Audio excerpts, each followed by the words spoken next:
You're now watching Qnews, and here are the top stories for this hour. WHO Director General Tedros Adhanom has mourned the deaths of Palestinian Red Crescent ambulance workers killed on duty, calling the attack deplorable. He also expressed concern for a missing medic, Asad al-Nasasra. Adhanom urged respect for international humanitarian law and called for an immediate ceasefire to protect health workers.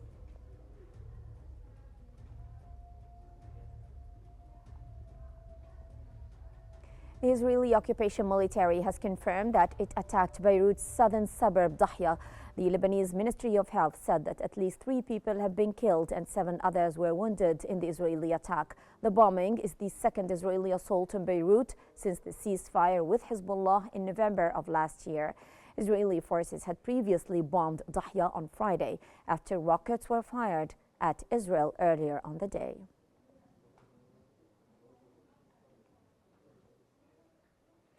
Lebanese President Joseph Aoun has condemned Israel's pre-dawn attack on Beirut's southern suburbs, urging his international allies to support the country's right to full sovereignty.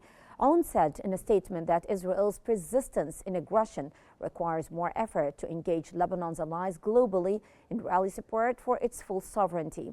He called the strike a dangerous warning of intentions against Lebanon.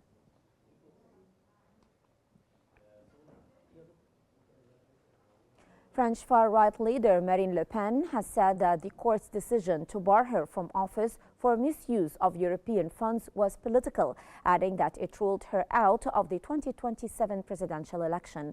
Le Pen confirmed that she would appeal the decision, saying that she was innocent, and added that if she did successfully overturn the ruling in time, she would run for president. The French court's ruling dealt a major blow to Le Pen, the National Rally leader and a top contender for 2027. It could destabilize French politics, deepening divisions in the hung parliament and complicating matters for the minority government.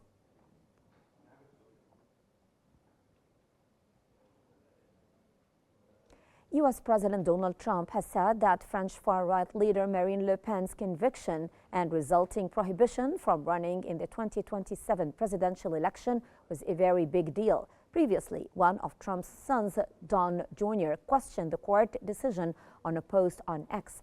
The French court on Monday barred Le Pen from running in the 2027 presidential election after she was convicted of embezzlement.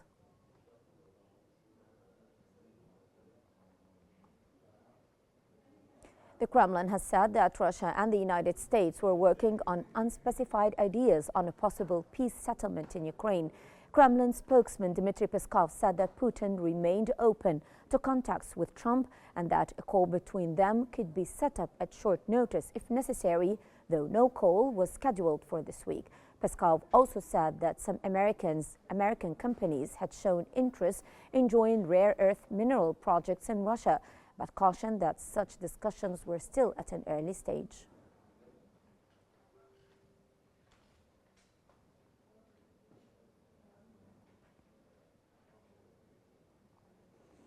U.S. President Donald Trump has said that there is communication with North Korean leader Kim Jong-un. Trump said that he has a very good relation with North Korean leader Kim Jong-un.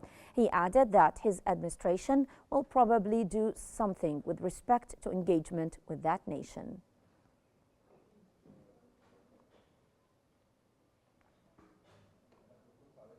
Russian search and rescue teams in Myanmar have been looking for survivors of the devastating 7.7 magnitude earthquake 4 days after it struck the Southeast Asian nation. Video published by the Russian Emergency Ministry shows the Russian teams and a search dog looking through piles of rubble from collapsed buildings in Mandalay.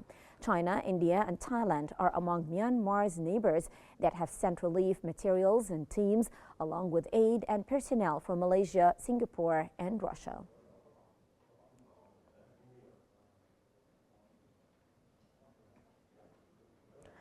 U.S. State Department spokesman Tammy Bruce said that U.S. Secretary of State Marco Rubio will travel to Brussels from April the 2nd until the 4th to attend a NATO foreign minister meeting. Bruce added in the meeting, Rubio will discuss security priorities, including defense investments and securing lasting peace in Ukraine.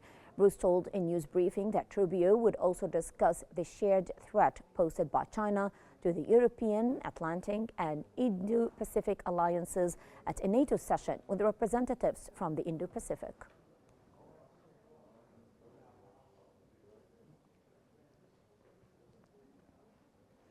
Finland's President Alexander Stubb has said that he had not yet heard from anyone serious in the United States administration that the U.S. would withdraw from NATO. Stubb said that Trump's pressure on European nations to spend more on defense was correct, referring to the U.S. president's repeated demand that NATO members ramp up spending and questioning his country's predominant bankrolling of NATO.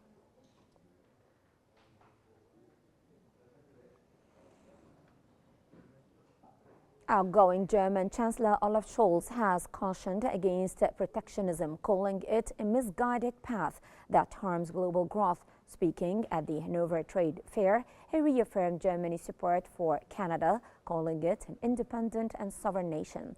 Scholz's remarks come amid Trump's threats to annex Canada, impose heavy tariffs and tax all imports. In response, many Canadians are boycotting U.S. products.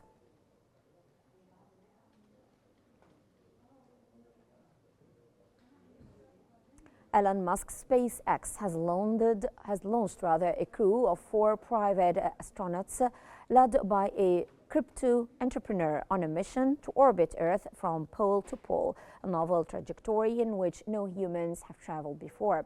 The mission, SpaceX's 6th private astronaut flight, is the company's latest novel effort that expands its dominance in the global human space flight arena.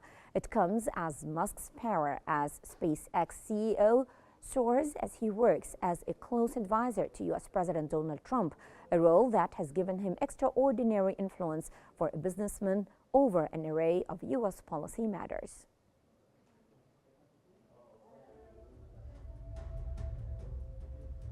And this concludes our top stories for this hour. Thanks for watching and stay tuned for more updates here on Qnews.